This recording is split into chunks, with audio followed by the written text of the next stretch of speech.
नमस्कार, मैं doctor Nikhil Chaudhary, Narayana multi speciality hospital Jaipur में मैं कार्डियोलॉजिस्ट हूँ। तो आज मैं कोविड-19 के बारे में एक ऐसी कुछ बातें आपसे करना चाहता हूँ जिसका डायरेक्ट रिलेशन हार्ट या जो दिल की धमनियाँ हैं, ब्लड वेसल्स हैं, उनके साथ है। तो आजकल हम नॉर्मली देखते हैं पेशेंट को जब भी कोरोना वायरस होता है तो डॉक्टर एक टेस्ट लिखता है, डी डाइमर का टेस्ट। तो डी डाइमर का टेस्ट क्या है और इस क्यों किया जाता है, तो इसके बारे में कुछ चर्चा करेंगे आज। तो कोविड-19 जो बीमारी है, आप सब जानते हैं कि फेफड़ों की बीमारी है। फेफड़ों के अंदर संक्रमण हो जाता है, इन्फेक्शन होता है, निमोनिया होता है, जिससे कि पेशेंट के अंदर ऑक्सीजन की कमी होती है, ब्लड के अंदर ऑक्सीजन की कमी होती है और इसीलिए ये पेशेंट सफ़र करता है। बट शायद सब लोग ये बात नहीं जानते कि इसके अंदर एक दूसरा भी डैमेज करता है कोविड-19, वो होता है क्लॉटिंग की वजह से। क्लॉटिंग यानी जो खून है हमारा वो गाढ़ा हो जाता है और जमने लगता है। तो क्लॉटिंग को हम नॉर्मली अगर देखें, जैसे कभी भी किसी को चोट लगती है, कोई चोट लगी तो वहाँ पे कुछ टाइम तक खून बहता है, बट उसके बाद में वो खून वहाँ पे जम जाता है, गाढ़ा हो जाता है और खून को बहने से रोकता है, यानी आपके ब्लड लॉस को रोकता है। तो ये एक नॉर्मल मैकेनिज़्म है जिससे कि हमारी बॉडी किसी भी चोट को रिएक्ट करती है। जो कोविड-19 जो चोट करता है वो डायरेक्ट हमारी नसों के अंदर की तरफ करता है, या इंट्रावेस्कुलर जिसको कहते हैं। तो ये इंट्रावेस्कुलर डैमेज करता है। तो इसका कारण ये होता है कि जो कोविड-19 का जो वायरस है उसके अंदर ऊपर एक स्पाइक प्रोटीन होता है, और ये स्पाइक प्रोटीन जो हमारी खून की धमनियाँ हैं उसकी जो अंदर की सतह है या एंडोथीलियम है, उस एंडोथीलियम के अंदर डैमेज करता है। और ये डायरेक्ट वेस्कुलर इंजरी के द्वारा उसकी जब नस की जो धमनी है उसकी अंदर की जो एंडोथीलियम डैमेज हो जाती है, और उसी वजह से जब एंडोथीलियम डैमेज होती है तो हमारे बॉडी उसको सोचती है कि भाई ये चीज़ हमारे अंदर कोई डैमेज हुआ है, और ब्लड क्लॉट होने लगता है, और जो खून क्लॉट होकर उसके अंदर नस को बंद कर सकता है।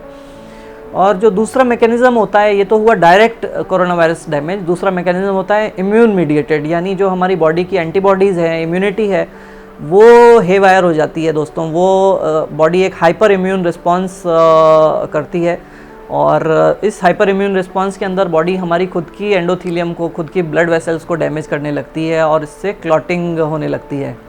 तो क्लॉटिंग का बेसिक जो केमिकल होता है वो होता है फिब्रिनोजन और थ्रोम्बिन। और ये फिब्रिनोजन थ्रोम्बिन जब ये इकट्ठा हो जाता है तो एक तरह से जाल बना देता है, और इसके अंदर जब प्लेटलेट्स आ जाते हैं तो ये ब्लड क्लॉट हो जाता है, एक तरह से खून को रोक देता है, जमा देता है। और यही जो फिब्रिनोजन है ये जब टूटने लगता है तो इसके बहुत छोटे छोटे प्रोडक्ट्स हो जाते हैं जिसको हम फिब्रिनोजन डिग्रेडेशन प्रोडक्ट्स बोलते हैं, और इन्हीं के अंदर एक प्रोडक्ट होता है डी डाइमर। तो डी डाइमर का जो हम टेस्ट करते हैं, डी डाइमर एक केमिकल है जो ब्लड के अंदर जब क्लॉट जम जाता है और वो क्लॉट धीरे धीरे टूटने लगता है, तो उस केमिकल को हम पकड़ सकते हैं कि बॉडी के अंदर क्लॉटिंग की टेंडेंसी कितनी है, शरीर के अंदर कितनी क्लॉटिंग हो रही है। और जब डी डाइमर टेस्ट बढ़ा हुआ होता है तो हम कहते हैं कि ये पेशेंट को थोड़ी समस्या गंभीर है और इसको कुछ दवाइयों की आवश्यकता है, इंटेंसिव केयर की ज़रूरत है, मॉनिटरिंग की ज़रूरत है। तो डी डाइमर एक बहुत साधारण टेस्ट है जिसके द्वारा हम ये क्लॉटिंग की टेंडेंसी को पकड़ सकते हैं। नॉर्मल जो डी डाइमर है वो लेस देन 250 नैनोग्राम पर ml होता है, और बट कोविड-19 की बीमारी के अंदर ये 500 से भी ज़्यादा हो जाता है कुछ पेशेंट्स के अंदर, और कुछ पेशेंट्स में 5000 10,000 तक चला जाता है। तो जितनी इसकी बॉडी में क्लॉटिंग टेंडेंसी होती है उतना ज़्यादा डी डाइमर बढ़ जाता है। और जब क्लॉटिंग होती है तो क्लॉटिंग कहाँ होती है दोस्तों? तो क्लॉटिंग जो है वो हमारे फेफड़ों के अंदर, फेफड़ों की जो खून की नसें हैं उनके अंदर हो सकती है, जिसको हम पल्मोनरी थ्रोम्बोएम्बोलिज्म बोलते हैं।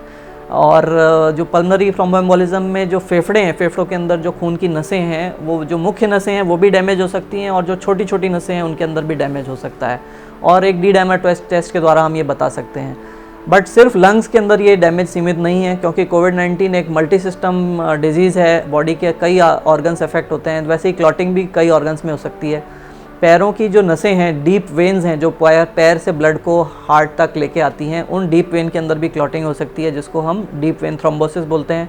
और डीप वेन थ्रोम्बोसिस इसलिए भी ज़्यादा होती है क्योंकि कोविड के पेशेंट्स कई बार बहुत टाइम तक बैठे रहते हैं, तो उनकी पैर जो है वो सक्रिय नहीं रहते, और जो वेन्स के अंदर खून है वो स्टेसिस हो जाता है, वो शिथिल रहता है, और फिर वहाँ पे क्लॉट बन जाते हैं।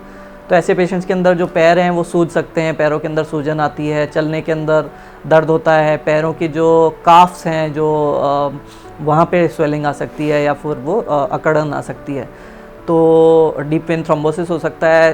तीसरा जो स्वरूप है वो हार्ट के अंदर अटैक हो सकता है। तो हार्ट की आर्टरीज़ हैं उसके अंदर क्लॉटिंग हो जाती है और पेशेंट को जब ये क्लॉटिंग होती है तो उसको हार्ट अटैक या मायोकार्डियल इन्फार्क्शन आ सकता है। कुछ पेशेंट्स के अंदर स्ट्रोक या फिर पैरालिसिस अटैक भी हो सकता है, मुंह टेढ़ा होना, एक तरफ हाथ पैर सुन्न हो जाना या फिर काम नहीं करना। तो ये भी क्लॉटिंग के कुछ लक्षण हैं जो ब्रेन में हो सकते हैं। और लास्टली ऐसा भी देखा है कुछ पेशेंट्स के अंदर जो हाथ हैं वो नीले पड़ जाते हैं, जो पैर की उंगलियां हैं वो नीली पड़ जाती हैं।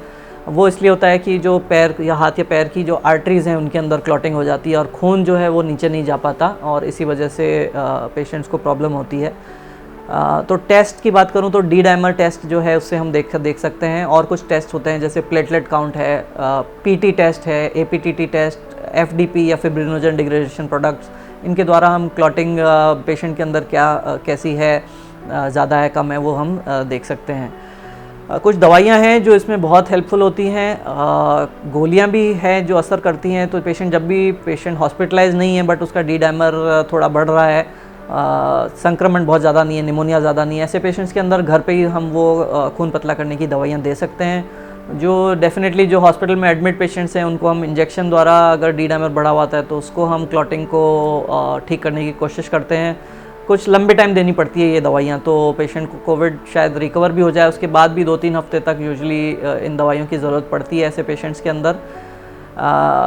ऐसा नहीं है कि सिर्फ हम क्लॉटिंग ही देख रहे हैं, इसका जो दूसरा स्वरूप है वो है ब्लीडिंग। तो कुछ पेशेंट्स के अंदर ब्लीडिंग भी हो सकती है, क्योंकि क्लॉटिंग आपका सिस्टम अगर ख़राब हो गया तो ब्लीडिंग भी देखी जा सकती है। तो इसका बैलेंस जो है बनाना बहुत ज़रूरी है। इसीलिए जब भी डी डाइमर बढ़ा हुआ है तो ज़रूर आप अपने विशेषज्ञ की राय लें, कोविड स्पेशलिस्ट की राय लें और इसको हम ठीक कर सकें। आशा करता हूँ ये इन्फॉर्मेशन आप सबके लिए लाभप्रद होगी। बहुत बहुत धन्यवाद।